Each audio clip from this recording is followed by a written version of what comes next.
नमस्कार।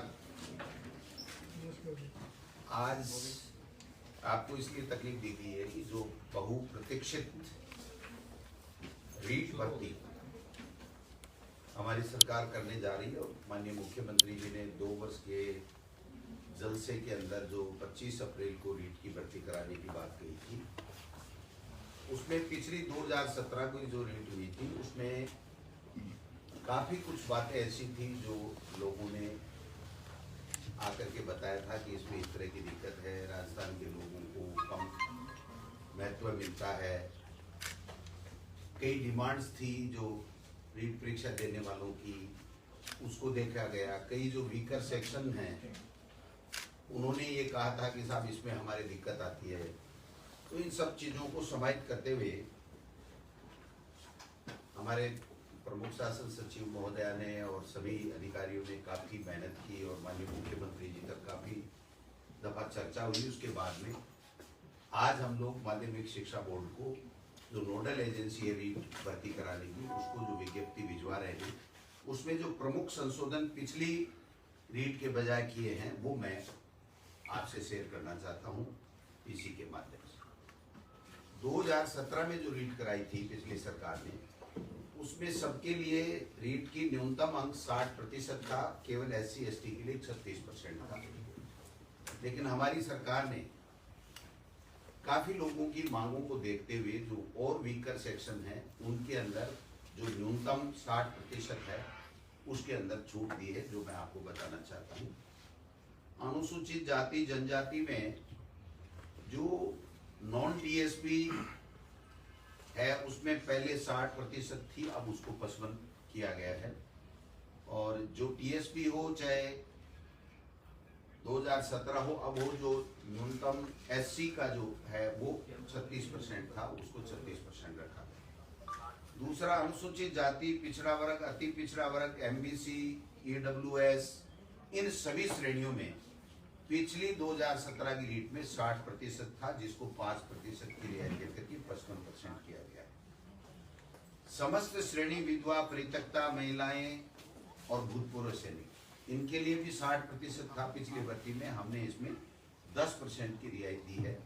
50% न्यूनतम अंक हमने माने हैं। और दिव्यांग निःशक्त जन श्रेणी में नियमानुसार आने वाले समस्त व्यक्ति, इसमें भी 60% था, लेकिन चूंकि हाईकोर्ट में भी लोग पिछले समय जो सिलेक्ट बच्चे गए और हाईकोर्ट ने भी इसको 40% तक अलाउ किया था, तो हमने उसको हाईकोर्ट के निर्णय को और लोगों की डिमांड्स को देखते हुए इसमें भी 40% न्यूनतम हमने करने का फैसला किया। दूसरा, शहरिया जनजाति के लिए बहुत कम पात्र व्यक्ति मिलते हैं, तो पहले 60% ही था, लेकिन इसमें शहरिया जनजाति शहरिया क्षेत्र के लिए हमने 36% किया है। दूसरा जो एक मुद्दा रहता था कि जो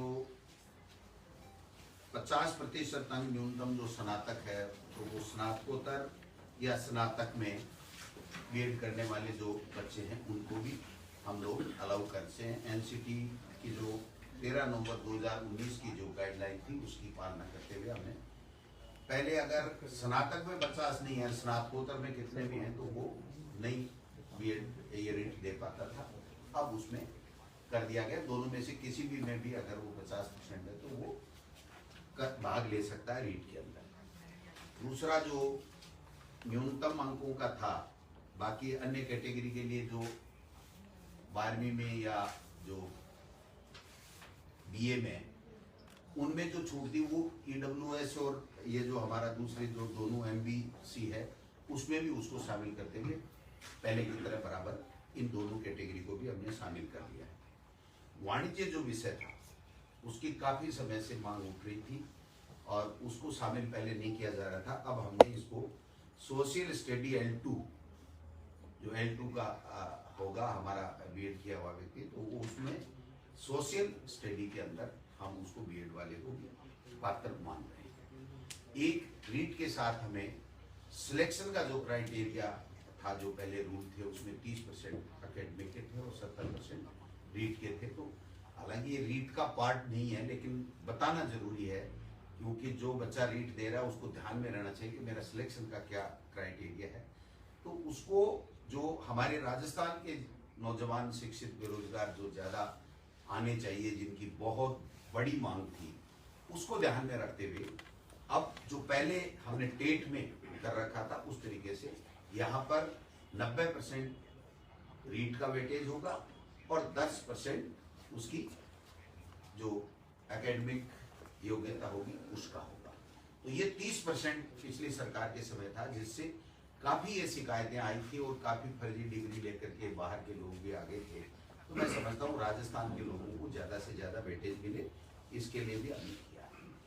एक जो राजस्थान के बेरोजगार बच्चों को ज्यादा से ज्यादा मौका मिले, इसलिए 2011 में पहले जो सिलेबस बना था, तो इसमें जो एनसीटी की गाइडलाइन है उसमें है कि प्रचलित पाठ्यक्रम के हिसाब से आपको सिलेबस देना है। तो हमने दोबारा से सिलेबस तैयार करवाया माध्यमिक शिक्षा बोर्ड की टीम से, और उस सिलेबस में हमने राजस्थान को जहां जहां हमारी पुस्तकों में राजस्थान है वहां पर राजस्थान को सबसे ज्यादा, राजस्थान की भौगोलिक स्थिति, संस्कृति आदि चीजों को हमने भूगोल, इतिहास, कला, संस्कृति सबको वेटेज देते हुए सिलेबस का निर्माण किया है। और जो सिलेबस है वो भी हम रीट के साथ या 1-2 दिन में जो भी माध्यमिक शिक्षा बोर्ड उचित समझेगा तो उसमें वेबसाइट में साथ में लगा देगा, जिससे वो बच्चे अपना अध्ययन कर सकते हैं। बाकी जो मोटा मोटी चीज है, एक बात कंफ्यूजन चल रहा था कि बीएड वालों को L1 और L2 दोनों में लिया जाएगा, नहीं लिया जाएगा। एनसीटी की गाइडलाइन का हमने अच्छे तरीके से अध्ययन किया है, उसमें राज्य सरकार के ऊपर छोड़ा गया है। और एक शर्त ये भी है कि अगर कोई बीएड किया हुआ व्यक्ति L1 देता है तो उसको 2 साल के अंदर अंदर ब्रिज कोर्स करना पड़ेगा 6 महीने का, और वो ब्रिज कोर्स उस संस्था से करेगा जो एनसीटी के द्वारा मान्यता प्राप्त संस्था होगी। ऐसी संस्था राजस्थान में आज की तारीख में नहीं है। और बीएड के बच्चों को चूंकि फर्स्ट ग्रेड में, व्याख्याता में, सब में मौका मिलता है, तो बीएसटीसी के बच्चों को केवल L1 में मौका मिलता है। तो जब राज्य सरकार का क्षेत्राधिकार पे उनके विवेक के ऊपर छोड़ा गया, तो इसलिए राज्य सरकार ने दोनों वर्गों का ध्यान रखते हुए बीएसटीसी के बच्चों का, वो जो डीएलईडी जिसको बोलते हैं, उसका भी ध्यान रखा है और बीएड वालों का भी ध्यान रखा है। तो L1 है उसमें केवल डीएलईडी यानी बीएसटीसी के बच्चे आएंगे और L2 में बीएड वाले बच्चे आएंगे। एक और महत्वपूर्ण निर्णय मैं इस मौके पर मैम को भी धन्यवाद देना चाहूँगा कि जब बोर्ड से फाइल आई कि साहब 1.5 या 2 के लगभग उन्होंने फीस कर ली थी, तो इनका ये सुझाव था कि मंत्री महोदय हमको कोरोना के समय ध्यान रखना चाहिए और इस फीस को नहीं बढ़ाना चाहिए। तो हमने ये फैसला किया है कि 2017 में जो रीट में जो बच्चों के लिए परीक्षा शुल्क था रीट देने का, वही शुल्क हमने रखा है, उसमें 1 पैसा भी हमने नहीं बढ़ाया। बाकी बोर्ड का जो टेंटेटिव कार्यक्रम है वो कल आ जाएगा, वो अपने हिसाब से करेंगे। लेकिन जो हमारे पास में आया है लगभग 11 जनवरी से जो ऑनलाइन आवेदन इनके लेने का उनका टेंटेटिव है, इसमें परिवर्तन हो भी सकता है, वो बोर्ड का काम है। लेकिन जो मोटा मोटी मेरे पास में आया है उसके हिसाब से हम लोग 11 जनवरी से 8 फरवरी तक आवेदन लेंगे और फिर चालान और जमा कराने की वो भी 4 फरवरी तक की है। और वेबसाइट पर प्रवेश पत्र की 14/4 डेट रखी है उन्होंने टेंटेटिव, और प्रथम 6 से 8, 10 से 12:30 परीक्षा का समय, और वो जो 1 से 5 कक्षा का है वो 2.5 से 5, इस तरीके से 25 अप्रैल की एग्जाम है। तो ये जो मैंने टाइम टेबल बताया, ये बोर्ड अपने हिसाब से आवेदन लेने का घटा सकता है, बढ़ा सकता है, वो उनके विवेक पर, उसमें राज्य सरकार का कोई दखल नहीं है।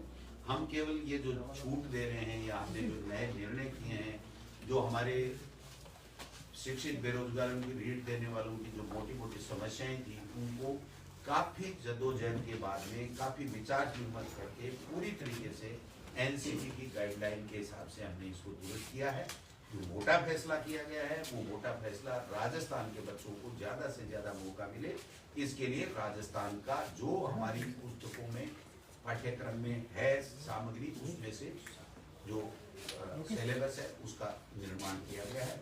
और जो 10 और 90 का जो वेटेज है वो वेटेज हमने आगे सिलेक्शन में ये मोटा मोटी जो आज हम भेज रहे हैं, अब वो आज कल निकालें परसों निकालें वो उनके ऊपर है, जब भी सर एक लाइन में पूछे तो क्या लेवल 1 में बीएड धारी को शामिल नहीं किया जाएगा, आपके कहने का मतलब ये है? बिल्कुल, राज्य सरकार ने अंतिम फैसला कर लिया है क्योंकि ये राज्य सरकार पर छोड़ा गया था।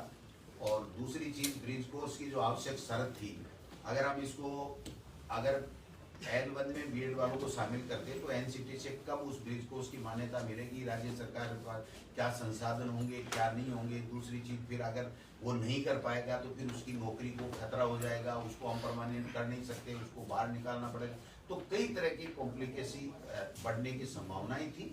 और दूसरी, अन्य स्टेट्स का भी हमने किया है, तो कई जगह कोर्ट केसेज में है, बिहार में हुआ है, और उसके बाद तो वहाँ एनसीटी ने जो अपनी उत्तर रिप्लाई दिया है कोर्टों में, वो भी उन्होंने कहा कि ये राज्य सरकार का निर्णय है। तो L1 में केवल बीएसटीसी वालों को मिलेगा और बाकी सभी एग्जाम्स में बीएड वालों को मिलता है। अच्छा, 90-10 केवल L2 में ही लागू रहेगा या L1 में भी होगा?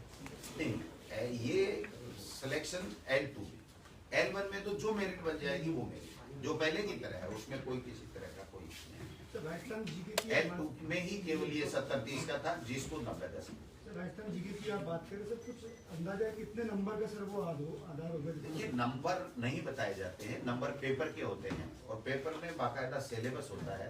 और सिलेबस जो 2-3 साल से जो प्रचलित पुस्तकें हैं उसमें से देख करके बाकायदा सिलेबस बनाया गया है। और वो ये सिलेबस इस विज्ञप्ति का हिस्सा होगा, वो बाकायदा बोर्ड की वेबसाइट पे होगा, बच्चों को अच्छी तरह से दिखेगा। और जो सिलेबस होगा उसके मुताबिक प्रश्न पत्र बनाने वाली जो भी गोपनीय जो शाखा होगी, वो जो एक्सपर्ट होंगे वो। सर विज्ञप्ति कब तक जारी होगी? विज्ञप्ति हम आज भेज देंगे, आज रात को भी हो सकती है और कल भी हो सकती है। आप तो लेट रात तक जगना। सर रीट 2016 वालों की भी एक बहुत बड़ी मांग है, हाईकोर्ट की सिंगल बेंच और डबल बेंच ने फैसला दिया वेटिंग सूची जारी करने के लिए। तो ये इसका कब तक क्या टेंटेटिव? देखिए, 2018 का तो हमने निर्णय कर लिया, L1 और L2 दोनों का वेटिंग लिस्ट जारी कर दिया। लेकिन चूंकि कई तरह के ऐसे प्रकरण हैं जिसमें वेटिंग लिस्ट का है, तो कई हाई कोर्ट में है, कई सुप्रीम कोर्ट में है, सुप्रीम कोर्ट में स्टे मिला हुआ है। तो इसकी हम लोग समीक्षा करेंगे अधिकारियों के साथ में बैठ करके, और जो यथासंभव सरकार के बस में होगा, जो कर सकती है सरकार नियमों में रहते हुए, वो करे।